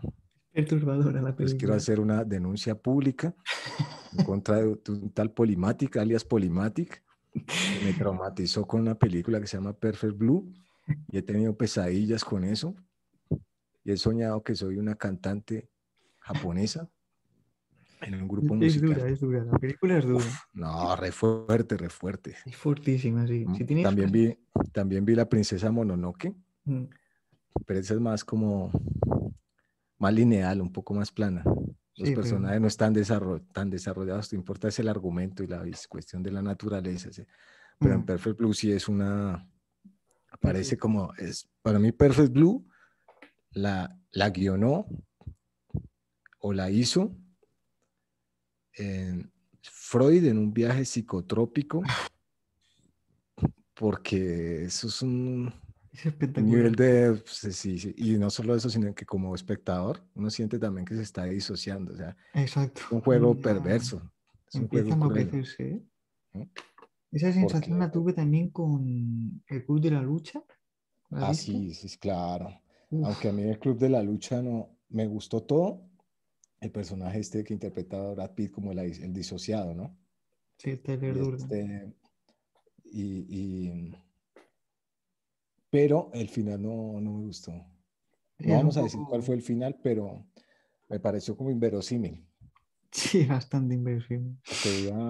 que iba en otro plano, o sea, como que al final le metieron un toque político Eh, y se acordaron que era una película política y metieron eso, sí, como un poco forzado, porque, sí. porque como tal era, la película tiene peso en cuanto a exploración psicológica. Exacto, es más una crítica. Eso es lo que le da peso, entonces al final como que le pusieron una cuestión política ya que saliera del individuo y me parece que no, como que no estuvo tan bien planteado. Sí, Pero sí, pero de los grandes juegos así a nivel de mainstream, de cine comercial, esa es como de las más raras. sí, es curioso, ¿eh? Sí, sí. Club de la Lucha, Shutter excelente. Island, ¿la has visto? Uy, de esa me han hablado, Mm. pero después de Perfect Blue no voy a aceptar ninguna recomendación de ningún Polymatic. Me han dicho que es con DiCaprio también, Sí, DiCaprio. pero, pero que están en una isla y que es una especie de manicomio. Mm. Están intentando salir, pero no se sabe si están saliendo o entrando. Es un caos Exacto. terrible. Me han dicho eso. Básicamente ya me la han contado toda, pero tampoco la quiero ver después de Perfect Blue. No quiero saber nada de cine, Es que de perfecto. películas, porque es terrible. Y esa de ahí, DiCaprio, no quiero verlo así. Quiero quedarme con el DiCaprio de Titanic. Sí, más manejable, más. Sí, sí. Jack, con Jack. Ya que ¿No? ya está, ¿no? Con Jack, sí. Y Kate Winslet diciéndole adiós. Si ya se hundió, ya valió verga, Sí, DiCaprio, y sí. ya a partir de ahí ya. Mm, Pero sí, Perfect Pero Blue es de esas pelis, no sé si te pasa, que tienes que hacer, o sea, justo cuando la acabas, tienes que hacer algo para volver a la realidad y poner piensa en la realidad, porque dices, si no hago algo, mm, no sé dónde me voy a quedar. sí, yo me fui a trotar, a hacer un poco de cardio, porque fue infernal, una experiencia terrible. Gracias por eso, Lucas, gracias por esa experiencia. Y, y hablando de Titanic y DiCaprio, hay un documental impresionante de CISEC, el filósofo que mencioné antes, que se llama La Guía del Cine para el Pervertido, y analiza películas y hace una interpretación de Titanic donde dice que Kate Winslet, el personaje que interpreta a Kate Winslet, es la burguesía Ujú, y Jack es el proletariado. ujú. Y que en el fondo la película es muy triste porque muestra cómo la burguesía o las élites usan al proletariado para simplemente pasarla bien. En el caso de la película, porque recordemos que ahí en el barco hay distintas Sí, clases clases. sociales y esta mujer de clase alta termina metiéndose con este vagabundo que interpreta a DiCaprio Ujú. y al final no hay ningún tipo de, si lo miramos desde los ojos de Zizek, no hay ningún tipo de reconciliación o Sí, a nivel de clases sociales, sino que es el abandono del proletariado y la supervivencia de la élite, ¿sí? O sea, hace unas interpretaciones de psicosis, de ujú. películas de Berman, etcétera. ¿Mm? Interesante. Se podría hacer una interpretación marxista, ¿no? De Titanic. Sí, eso es lo que hace. Ujú, Es una interpretación marxista de Titanic. ujú. ¿Mm? Y lo dice Interesante. acongojado, dice que es triste porque al final es una demostración de que la aristocracia simplemente usa el proletariado a su conveniencia. ¿Mm? Y pues al final eso sucede. Interesante la interpretación. Pero bueno, no hay interpretaciones absolutas. De eso Claro. hemos estado hablando, pero es muy, pero usa la película muy bien para expresar ciertas ideas. Ujú. Y Whitman, bueno, Hojas de hierba, es que no hay más que decir. Y concretamente el canto a mí mismo, donde se hace un experimento muy interesante y es que se dirige al lector, se dirige a los hombres del futuro que lo vayan a leer, ¿no? Ujú. Y al mismo tiempo está hablando de un yo, pues como de sí mismo, ¿no? Entonces, según Borges, ese experimento no tiene precedentes. Que el lector sienta que le está hablando directamente, que se está refiriendo a él y que se está refiriendo también a los posibles lectores del futuro, a Interesante. toda ¿Cómo la se llama humanidad. esa obra? Se llama Hojas de hierba, Ah, vale, sí, sí. Vale. ¿no? Que tiene, pues acá un dato curioso y es que Bill Clinton Ujú. le regaló ese libro a su esposa Hillary, con eso la conquistó, Sí. pero también se lo regaló a Mónica Lewinsky. El Sí, tipo sí, dijo, vamos a tenías, usar esto. Si ha servido una vez, ¿por qué no dos, no? y pues hasta el momento, Whitman infalible, casi al nivel de un papa. Está libre. ¿Mm? Madre mía. Pero es impresionante. ¿Mm? Y bueno, sí, vamos con otro. Pues aquí está Cortázar, ya hablamos de Cortázar. Yoconda Belli, una escritora nicaragüense, poeta, acá está. Aunque bueno, de pronto el feminismo puede juzgar que tengo una visión estereotipada, porque se supone que es como una especie de bruja, Ujú, pero bueno, Yoconda Belli, una escritora se podría considerar feminista, ujú, nicaragüense, también de Nicaragua, pues la tierra de Rubén Darío y de Ernesto Cardenal, este sacerdote a que el Papa Juan Pablo II le quitó la potestad de dar misa por ser un guerrillero, Ernesto Cardenal. ujú. Y, y bueno, con la dictadura que hay en Nicaragua, eh, durante porque ellos fueron parte, Gioconda Belli y Ernesto Cardenal fueron parte de la revolución contra Somoza, el dictador, que finalmente puso a Ortega en el poder. Y pues casi siempre la poesía, los artistas tienen, pues muchos han sido perseguidos políticos, ¿no? Por sus ideas. Mm. Y Lorca también, ¿no? Lorca, que terminó fusilado durante vamos a buscar a Lorca, Ah, ¿también lo tienes? sí, que fue fusilado El franquismo, sí. por el franquismo, incluso de una manera muy cruel, ¿no? Porque debido a su homosexualidad creo que le dispararon en el ano. Ah, sí. Bueno, este se supone que es Lorca. Ujú. Y Lorca, el autor de Poeta en Nueva York, pues tal vez su obra más conocida. Y también la cuestión de incorporar como un aire andaluz, diría, a la poesía, convertido, porque tengo entendido que él pertenecía a una familia de gitanos andaluces Ujú. y pues tiene como una poesía muy popular, como unos cantos y otra más académica, que sería la de Poeta en Nueva York. Y tiene una oda a Walt Whitman. Acá mira, acá, Lucas, acá hay uno de los comentarios, está en árabe, Sí, eso te iba a comentar. Digo, aquí y también te ganaste la amistad de... fue a través de esta persona que terminó en ese grupo donde empezaron a maldecir en árabe.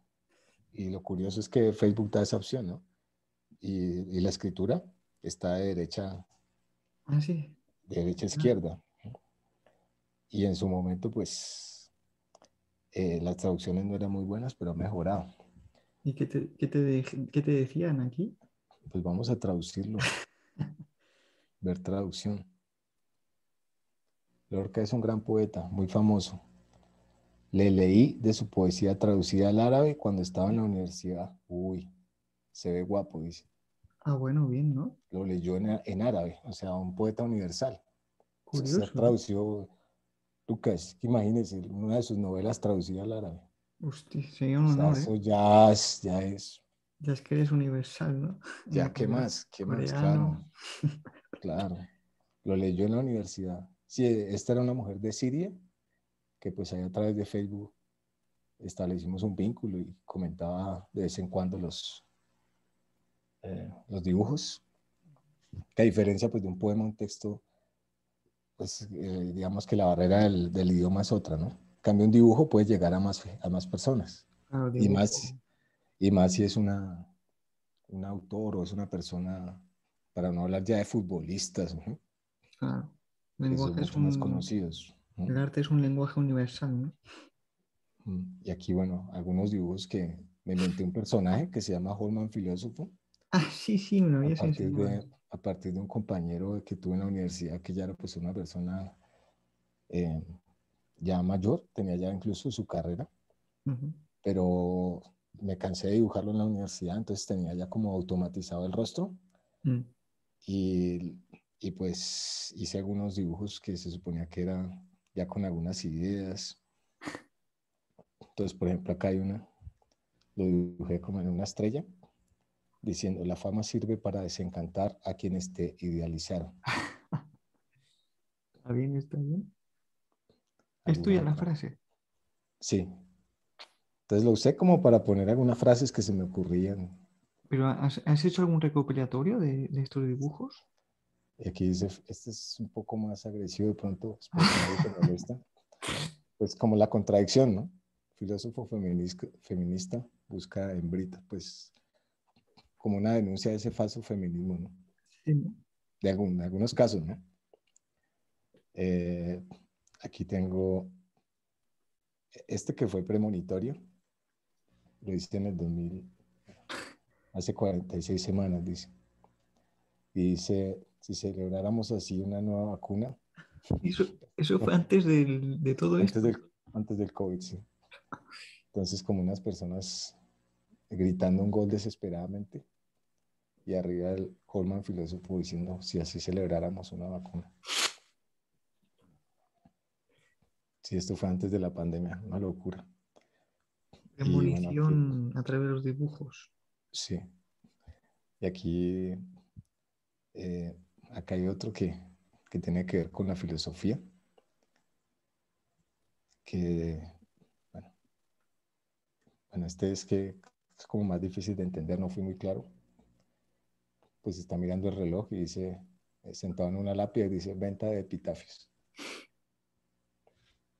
Venta de epitafio es el escrito que se pone cuando ha En las muerto una tumbas. persona, ¿no? Sí. Pues como la representación de lo que sería una pésima idea para un negocio. Ah, vale. Por eso está mirando el reloj, pues, porque nadie llega. Pero bueno. Y aquí también están algunas fotos de exposiciones. Esto es en un colegio también de Colombia que se llama Celestín Freinet, Ujú. donde imprimieron y expusieron Ah, mira, bueno, como 15 caricaturas. Ahí están, siguen, es como una exposición permanente. qué bonito, ¿no? Y También está Velázquez, ¿no? Por donde veo. está, bueno, Quevedo, era Ah, Quevedo. ah, vale. Es que a Y, veces... y bueno, está aquí Silva, este es Quevedo, Ah, me había confundido, sí. Francisco de Quevedo. Está también José Asunción Silva, colombiano, Ujú. suicida. Se quitó la vida con 32 años. Joder, Fue al médico y el médico le pidió al médico que le marcara la zona del corazón el día anterior. Y el médico lo hizo y pues ahí se disparó. Aunque hace poco surgió la teoría de que lo habían asesinado por envidias, etc. ya. Pero pues este sí era un aristócrata, ¿no? Fue embajador de Colombia en Venezuela, pero con muy mala suerte, en uno de los barcos en que iba se hundió y se perdieron muchas de sus obras en el naufragio. Lástima. Y quiso también, bueno, ser empresario, no fracasó, entró en bancarrota, etc. Y no fue muy conocido hasta, sino póstumamente. Digamos, la poesía suele ser, el reconocimiento suele llegar de manera póstuma. No todos, pero Al y hay final algunos, sí, habrá que titular el vídeo Razones por las que no volverse poeta, ¿no? Porque sí, todos como tienen unas vidas terribles, pero pues al mismo tiempo está la redención a través de la belleza verbal, también, sí, ¿no? sí. Sí, Lo mejor digamos que, cuanta más luz digamos, expresas, más oscuridad también vas a experimentar, ¿no? claro, puede ser el contraste exactamente, como que se expresa lo que no hay en la propia vida. Exacto. Y al mismo tiempo es una especie de moraleja nietzscheana frente al sufrimiento, ¿no? Ujú. Estas personas, muchas sufrieron atrocidades, persecución, locura, pobreza, pero a pesar de eso optaron por la belleza del arte, ¿no? Por la expresión artística. Y eso sería una muestra del arte como un arma frente a la tragedia humana. Pues sí, Al una mismo gran tiempo, herramienta, ¿no? al mismo tiempo, sí. Se llámese música, poesía. En realidad Exacto. esto se aplica a cualquier artista. Sí, es una liberación también, ¿no? Un poco Mm. Bueno, aquí esto fue del ruido y la una fuma. presentación de, claro, esta es una frase de Shakespeare, ¿no? Mm. Y la toma Faulkner y le pone título a una de sus novelas. Exacto. Y aquí, bueno, estos ya son los libros, los poemas. Es- y esto fue, pues en realidad lo primero que publiqué fue un prólogo, sin haber publicado antes nada. Ujú. Un prólogo a un poeta de la ciudad donde nací, que es Tunja, que se llama León Mojica. Y pues, él me dijo, yo le voy a mostrar unos textos impresos, ¿no? En hojas. Y Ujú. después me dijo que si le prologaba el libro. Yo le dije, pero si yo no he publicado nada, no, nadie me conoce, ¿no? Me dijo, no, pero más adelante yo sé que le van a publicar. Ese momento yo tenía 27 años y él 65, creo. Y pues era la recopilación de sus poemas de toda una vida. Y Ujú. pues me dio la oportunidad Ah, bueno. de prologarlo. Y aquí está Vallejo, pero ya en una foto de él. Y aquí, bueno, las imágenes de una exposición en Canadá Ujú. que él mencioné, que está Neruda, es Dylan Thomas. ¿Novelas has escrito? Sí he escrito novelas, pero pues permanecen inéditas. Ujú. Sin embargo, las considero muy malas, pues son más como demasiado delirantes y cuando escribo prosa, me pongo el chistoso y no me gusta esa fase. Escucha esto, Lucas, una novela que se llama Los caníbales vegetarianos. Ah, creo que me la habías pasado, sí. pero una demencia. Y era hilarante, sí, sí, era totalmente de No, risa. una Entonces, supuestamente sobre dos jugadores de ajedrez, uno siempre le está ganando al otro y ambos son vegetarianos. Y uno de ellos hace hamburguesas vegetarianas y entonces intenta envenenar al otro con una hamburguesa vegetariana porque nunca le ha podido ganar al ajedrez, entonces genera tal resentimiento que lo quiere matar con esas hamburguesas vegetarianas. Al mismo tiempo hay universos paralelos. Entonces, en una escena, un tiranosaurio rex se mete a un café literario. Bien, está Lo bien. empiezan a perseguir por toda la ciudad, unas tonterías. Y otra que se llama, bueno, sobre como una especie de adolescente, una mujer. Y bueno, sí tengo varias. Pues Ujú, en realidad son, así que les dediqué cierto tiempo, serían dos. Y ujú, también he escrito cuentos, pero digamos, me gustan más los cuentos que las novelas. O ujú, sea, como de lo que he escrito, ¿no? ujú. Pero de eso considero que pues siempre es como un poco narcisista decir, pero pues lo que menos eh, malo me parece son los poemas. Sí, los poemas son buenos, son muy buenos, sí, ¿No? sí. Entonces sería ese.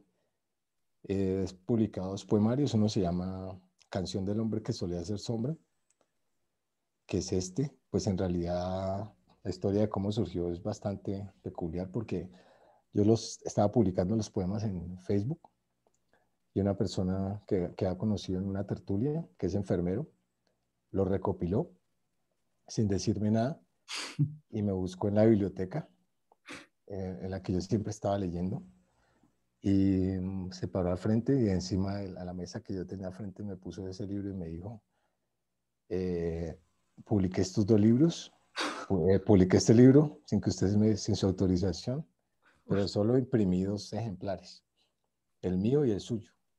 hostia. Guárdelo porque en 20 años ese libro va a ser muy reconocido, me dijo así. Hombre, el título ya es bueno. El título ya Entonces, es... entonces él guardaba dos, tal. Y después me dijo, en otra ocasión me dijo, no, ahora son tres porque una enfermera que trabaja conmigo en el hospital leyó los poemas y mandó a imprimir otro ejemplar. Y bueno, Está el bonita asunto la es idea. que lo publiqué la fotografía del libro en mi Facebook y de inmediato pues mucha gente empezó a decir que cómo podían adquirir un ejemplar, ¿no? Entonces ahí ya se imprimieron más, se hizo un lanzamiento, etc. Y el segundo libro ya fue más formal, pues lo presenta una convocatoria nacional y pues fue elegido para ser publicado. Ese se llama Oda del Revólver Hembra, que ese sí, ese Lucas se lo compartí, que explora como una androginia, o una voz poética que puede ser hombre, puede ser mujer. Tiene más como un énfasis erótico, tal vez por la cuestión de que uno expresa lo que no tiene en su vida.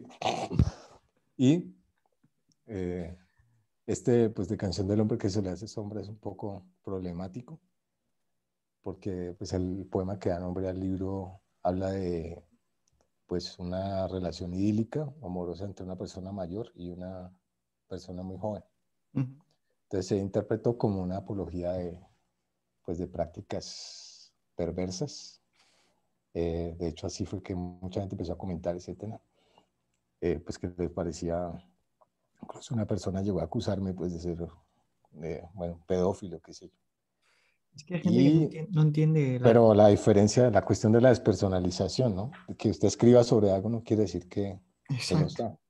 exactamente. De hecho, a Lucas, según él, le escuché que le gustaba escribir sobre personas que detestaría en vida. Exacto. O sea, asumir ese rol como para Ujú. distanciarse. Bueno, pues se fue como un ejercicio de despersonalización bastante problemático, pero tiene otros textos amorosos, tal. Entonces, por ejemplo, acá está la segunda parte. La sexta parte, son 7 partes de ese poema de Canción del hombre que solía hacer sombra. Entonces voy a leer. Dice, ¿qué es estar enamorado? Es acariciar el viento con el torso de los árboles. ¿Qué es estar enamorado? Es notar la respiración lenta, pausada del universo. Es situar en su límite curvo el mayor misterio de los hombres, estar desnudos. ¿Qué es estar enamorado? Es oír el susurro de las estrellas, que se codean y conversan sobre los amantes, que, tomados de la mano, hacen una cárcel con sus dedos juntados, para el ave de los cielos. ¿Qué es estar enamorado? Es encontrar que los planetas son polillas y el sol es una lámpara en la mesa de la noche. ¿Qué es estar enamorado? Es tropezar con una estrella fugaz e irse de bruces en un agujero negro. Ese es un fragmento de la sexta parte, pero en realidad son 7 y pues ahí va como una muestra de más o menos los textos que estarían en ese Está bueno el poema, pero claro, hay que leerlo varias veces. completo, claro. Pero bueno, este que dice: somos arcilla, viento. Hundido en un lecho de lodo, tu aliento me da un alma. Y entonces, vuelto hombre, salgo a enfrentar el día desde la arcilla. Y hoy tengo la sensibilidad dispuesta a las espinas. Hoy, después de ti, sé que habito un universo. No importa la lluvia, más que nunca, no importa la lluvia sobre el barro bípedo que soy. Lo intenso de estar vivo me arrebata. Eres la mano tendida que me libra por ahora del abismo. Viniste a mí con voz tenue de violín a decir a mis oídos: este es mi nombre, mucho gusto, soy tu alma. Y yo, vencido, desarmado, respondí: mucho gusto, este es mi nombre, soy tu cuerpo. Hoy tengo miedo de encontrarte, hoy me puede matar esa hermosura. Este es otro de los textos Muy de bonito. ese libro. El hombre, el barro bípido, me gustó Bípedo, sí. esa. Barro bípedo que soy, sí. Y bueno, y está el otro que es Oda del Revólver Hembra, que ya es más crudo, que es este que está aquí, y en la portada está la caricatura de Lorca. Ajá. La Es- editorial se llama Fallidos Editores. Ese está publicado en editorial, ¿no? Sí, Vale. se llama Fallidos Editores, es una editorial de Medellín, Colombia. Vale. Luego, si quieres, me lo pasas todo para ponerlo en la Claro, descripción del vídeo. claro. Y podría leer, bueno, un poema, hay un poema que es este, para no aburrirlos tanto, simplemente leo este otro y ya. Este ya es de Oda del Revólver Hembra, que se llama Lágrimas blancas en tu boca. Es que ya es un poco más, Es más, algunos, algunos es dicen más subidito, ¿no? que no es poesía, sino pornoesía. Está bien, Entonces está dice: bien. lágrimas blancas en tu boca. Sube tu lengua por el tallo de mi rosa. No, espera, se lo voy a dedicar a Lucas. No, no, no. Dice: sube tu lengua por el tallo de mi rosa, como una oruga roja de humedad. Mm. Caen las hojas a su paso, semejando una senda de ebriedad. Sube tu lengua por el tallo de mi rosa y muerdes leve uno de sus pétalos, coágulos de carne y odio. Se abre tu boca labios de jaula para hospedar al pájaro, pero también la lluvia. Mi cuerpo entero se sostiene en tus hombros de plata, como un ave en la mano de la tierra luego del diluvio.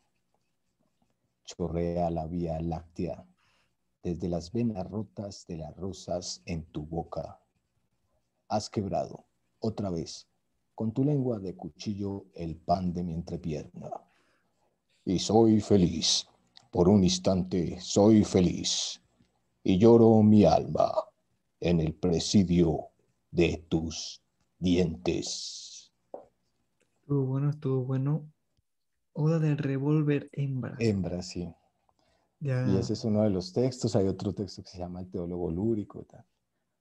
Pero eso sería como una muestra de cómo serían los poemas. Y pues podríamos andar más, pero la idea tampoco es extendernos en un acceso narcisista. Y pues hasta el momento, eso sería, pues acá también están algunos recitales los que he participado, festivales de literatura. Aquí estaba leyendo el de Canción del hombre que solía hacer sombra, con una buena corbata. ¿Pusiste Y voz de locutor pusiste o no? con... Ah, claro, claro. Sí, ¿no? Sí, lo que se llama impostar la voz. Sí. Una Impostar voz. la voz. Sí, sí, más, como más grave. O hacer el juego con la voz. Sí. Sí. Y eso sería, pues, lo que quería compartir, Bueno, Lucas, y pues quería bueno.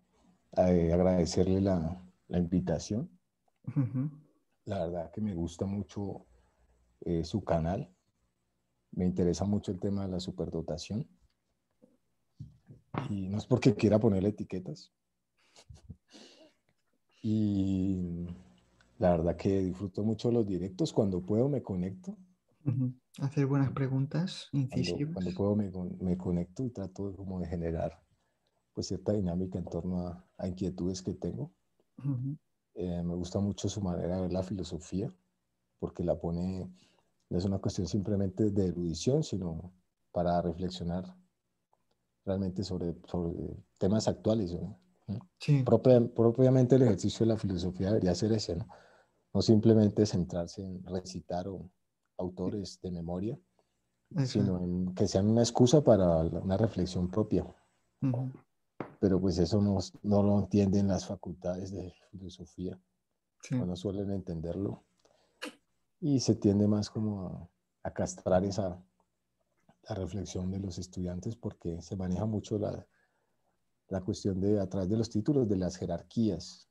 Entonces, eh, yo soy magíster, doctor, entonces lo estudié, pero para obtener cierta pleitesía y adoración.